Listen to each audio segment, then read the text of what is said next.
एक शांत से गांव में रामदीन अपने बेटे भानु के साथ रहता था।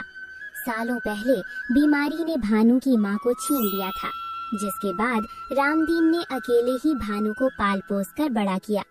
रामदीन चाहता था कि उसका बेटा सहारा बने, लेकिन भानु तो बस सोने और आलस करने में माहिर था। अरे भानु बेटा, दोपहर हो गई है, अभी तक सोए हो? मैंने सुबह कहा था कि कुछ बर्तन पड़े हैं, उन्हें साफ कर देना, पर तुम तो अपनी नींद से ही बाज नहीं आते।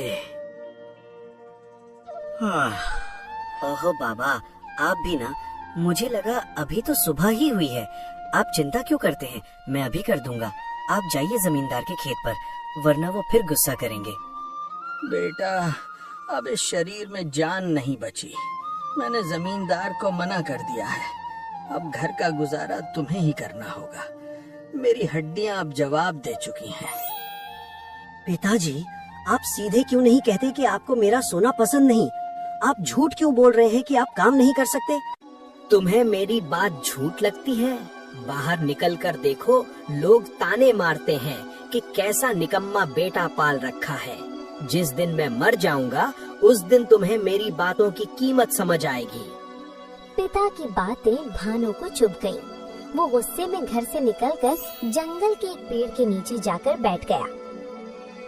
ये गांव वाले भी ना पिताजी को भड़का देते हैं। अगर मैं थोड़ा आराम कर लूं तो क्या पहाड़ टूट जाएगा। खैर, अभी तो थक गया हूँ, थोड़ा सो लेता हूँ। भानु सो जाता है। तभी वहाँ से एक पंडित बाबा गुजरते हैं और उसे जगाते हुए बोलते हैं, उठो मूर्ख, इतने हट्टे कट्टे होकर भी आलसियों की तरह दिन भर सो रहे हो। क्या तुम्हें जीवन का कोई उद्देश्य नहीं पता? बाबा, आपको क्या समस्या है? घर पर पिता नहीं सोने देते, यहाँ आप आ गए। मुझे शांति से रहने दीजिए। बेटा, मैं तुम्हारा दुश्मन नहीं, तुम गलत राह पर हो। याद रखना, तुम पर बहुत बड़ी मुसीबत आने वाली है। अगर अब भी नहीं संभले तो भारी कीमत चुकानी होगी। जाइए बाबा, मुझे मत डराइए, मैं देख लूंगा। भानु ने बाबा की चेतावनी को अनसुना कर दिया, लेकिन समय अपनी चाल चल रहा था। कुछ ही दिनों में रामदीन की हालत इतनी बिगड़ गई कि वो बिस्तर से उठ भी नहीं पा रहा था। घर में न अनाज बचा न पैसा। भानु बेटा, शायद अब मेरा वक्त आ गया है। अपना ख्याल रखना। याद रखना, काम कोई छोटा बड़ा नहीं होता, इंसान की सोच छोटी बड़ी होती है। नहीं पिताजी, मैं आपको कुछ नहीं होने दूंगा। मैं आपको अभी डॉक्टर के पास ले चलता हूँ। भानु अपने पिता को लेकर अस्पताल जाता है और डॉक्टर भानु को बताते हैं, भानु, इनकी हालत बहुत गंभीर है, फौरन ऑपरेशन करना होगा, वरना इन्हें बचाना मुश्किल है। इसके लिए तुम्हें 50,000 रुपए जमा करने होंगे। 50,000? डॉक्टर साहब, इतने पैसे मैं कहाँ से लाऊंगा? कृपया कुछ समय दीजिए। मैं कुछ दवाइयाँ दे देता हूँ, जिससे इन्हें कुछ दिन आराम रहेगा, लेकिन जितनी जल्दी हो सके पैसों का इंतजाम करो। भानु टूट चुका था। उसने जमींदार से मदद मांगी, पर जमींदार ने उसे ये कहकर भगा दिया कि बूढ़े घोड़े पर मैं पैसा नहीं लगाता। मुखिया ने भी हाथ खड़े कर दिए। थक हार कर भानु फिर उसी पेड़ के नीचे जाकर रोने लगा। ईश्वर, मेरी मदद करो। मैं 50,000 रुपए कहाँ से लाऊं प्रभु? कोई रास्ता बताइए प्रभु, कोई रास्ता बताइए। तभी वही बाबा प्रकट होते हैं। बाबा, मुझे क्षमा कर दीजिए। आपकी चेतावनी सच हो गई। मुझे 50,000 रुपए चाहिए, वरना मेरे पिता मर जाएंगे। कोई मेरी मदद नहीं कर रहा। बेटा, तुम्हें अपनी गलती का एहसास है, ये अच्छी बात है। ये लो, ये मेरी शक्ति से सिद्ध की हुई राख है। इसे अपनी जुबान से चूम लो। ये तुम्हें थकने नहीं देगी और तुम्हारे अंदर दानव जैसी शक्ति भर देगी। अब जाओ और लकड़ी काटो। भानु ने जैसे ही वो राख चूमी, उसे लगा जैसे उसके शरीर में बिजली दौड़ गई हो। उसने बिना रुके घंटों लकड़ियां काटी। देखते ही देखते उसने इतनी लकड़ी काट ली कि बाजार में बेचकर उसे 6,000 रुपए का मुनाफा हुआ। चमत्कार! बाबा की राख ने तो सच में जादू कर दिया। अब मैं और मेहनत करूंगा। अगले कुछ दिनों तक भानु पागलों की तरह मेहनत करता रहा। उसने 46,000 रुपए जमा कर लिए, लेकिन समय कम था और पिता की हालत बिगड़ रही थी। उसे अभी 4,000 रुपए और चाहिए थे। वो फिर जमींदार के पास गया। ठीक है, मैं तुम्हें 4,000 नहीं पूरे 5,000 रुपए दूंगा, लेकिन तुम्हें मेरा 10 कट्ठा खेत एक ही दिन में जोतना होगा। मंजूर है सेठ जी, कल शाम तक काम पूरा मिलेगा। भानु ने कड़ी धूप में बिना रुके अपने पसीने से खेत को सींच दिया। उसकी मेहनत देखकर जमींदार भी दंग रह गया। शाम तक काम पूरा हुआ और भानु को पैसे मिल गए। पिताजी की सांसें तुम्हारी इन भुजाओं की ताकत पर टिकी है। बाबा की राख मेरे साथ है, मुझे थकान नहीं हो सकती।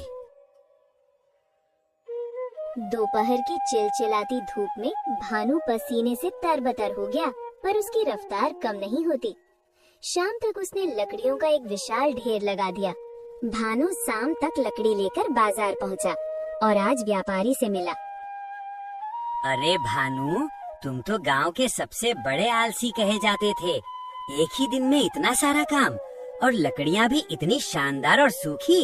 ये लो तुम्हारे 6,000 रुपए। कल और लाओगे तो और पैसे दूंगा। धन्यवाद मालिक, कल मैं इससे भी ज्यादा मेहनत करूंगा। भानु अब रोज सुबह 4 बजे उठता। वो पहले घर का सारा काम करता, बीमार पिता को दवा और दलिया खिलाता और फिर जंगल निकल जाता। गांव की चौपाल पर बैठने वाले लोग जो कल तक उसकी बुराई करते थे, अब अपनी आंखों पर यकीन नहीं कर पा रहे थे। देखा तुमने, रामदीन का बेटा तो बदल गया है। सुना है जंगल में भूतों की तरह काम करता है। हाँ भाई, लोग कह रहे हैं इसे कोई सिद्ध बाबा मिल गए हैं जिन्होंने इसे जादुई शक्ति दी है। वरना जो लड़का सूरज ढलने तक सोता था, वो आज सूरज उगने से पहले काम पर होता है। कहने दो इन्हें, जब तक हाथ में पूरे 50,000 रुपए नहीं आ जाते, मैं चैन की सांस नहीं लूंगा। भानु ने लकड़ी बेच बेचकर 46,000 रुपए जमा कर लिए थे, लेकिन अब समय खत्म हो रहा था। रामदीन की हालत बिगड़ने लगी थी। डॉक्टर ने कहा था कि अगर अगले 2 दिनों में ऑपरेशन नहीं हुआ तो जहर पूरे शरीर में फैल जाएगा। भानु को 4,000 रुपए की सख्त जरूरत थी। भानु फिर से जमींदार के पास मदद मांगने गया। आओ भानु, सुना है आजकल बहुत बड़े मेहनती बन गए हो। क्या चाहिए? पैसे? हाँ सेठ जी, सिर्फ 4,000 रुपए कम पड़ रहे हैं। मेरे पास समय नहीं है, आप ये पैसे दे दीजिए, मैं आपके यहाँ उम्र भर गुलामी करूँगा। गुलामी की जरूरत नहीं, मेरे एक और खेत की जुताई कर दो। मेरा 10 कट्ठा खेत बंजर पड़ा है, मिट्टी पत्थर जैसी सख्त हो चुकी है। अगर तुम कल सूर्यास्त से पहले उस पूरे खेत की जुताई कर दो, चाहो तो मेरे बैल को भी ले जाओ। अगर तुम ये काम कर दिए तो मैं तुम्हें 5,000 रुपए दूंगा। मंजूर है? मंजूर है सेठ जी, कल शाम तक काम पूरा मिलेगा। दोपहर तक भानु की हिम्मत टूटने लगी थी। उसके हाथों से खून निकलने लगा था। तभी उसे पंडित बाबा की आवाज उसके कानों में गूंजी। मुसीबत का पहाड़ गिरेगा भानु, तैयार रहना। भानु ने फिर से खेतों को जोतने लगा। हाथ जवाब दे रहे हैं, प्यास से गला सूख रहा है। बाबा, क्या आपकी राख का असर कम हो रहा है? नहीं, मुझे हारना नहीं है। पिताजी का चेहरा याद करो भानु, उनकी वो कमजोर आवाज याद करो। सूर्यास्त का समय जमींदार खेत पर आता है और उसकी आंखें फटी की फटी रह जाती हैं। पूरा खेत जोता जा चुका था। भानु वहीं खेत के किनारे मेड़ पर बैठा था। ये नामुमकिन है। 10 आदमियों का काम एक लड़के ने एक दिन में कर दिया। लो भानु, ये रहे तुम्हारे पैसे। तुम इंसान नहीं, कोई दैत्य हो। पैसे उठाए और सीधा अस्पताल भागा। उसके पैर लड़खड़ा रहे थे पर दिल धड़क रहा था। डॉक्टर साहब, ये लीजिए पूरे 51,000 रुपए। एक एक रुपया मेरी मेहनत का है। अब मेरे पिता को बचा लीजिए, देर मत कीजिए। शाबाश भानु, तुम्हारी मेहनत रंग लाएगी। हम अभी ऑपरेशन शुरू करते हैं। ऑपरेशन शुरू की जाती है। कुछ समय बाद डॉक्टर मुस्कुराते हुए बाहर आते हैं। बधाई हो भानु, ऑपरेशन सफल रहा। तुम्हारे पिता अब खतरे से बाहर हैं। सच कहूँ तो उनकी जीने की इच्छा और तुम्हारी मेहनत ने चमत्कार कर दिया। अगर तुम थोड़े भी लेट होते तो हम उन्हें खो देते। आपका बहुत शुक्रिया डॉक्टर साहब। क्या मैं उनसे मिल सकता हूँ? कुछ दिनों ऐसे ही बीत जाते हैं। अब भानु अपने पिता को लेकर घर आता है। बेटा, मैं अभी भी जिंदा हूँ। मुझे लगा मैं अब तुमसे कभी नहीं मिल पाऊंगा। पिताजी, आपको कुछ नहीं होगा। अब आपका बेटा बदल गया है। मैंने आपके इलाज के लिए पैसे कमा लिए हैं। अब आपको कभी जमींदार की झिड़कियाँ नहीं सुननी पड़ेंगी। मेरे लाल, इन हाथों ने बहुत कष्ट सहा है। मुझे माफ कर दे बेटा, मैंने तुझे बहुत डांटा था। नहीं पिताजी, आपकी डांट ने ही आज मुझे एक मर्द बनाया है, वरना मैं तो कहीं किसी पेड़ के नीचे सो रहा होता।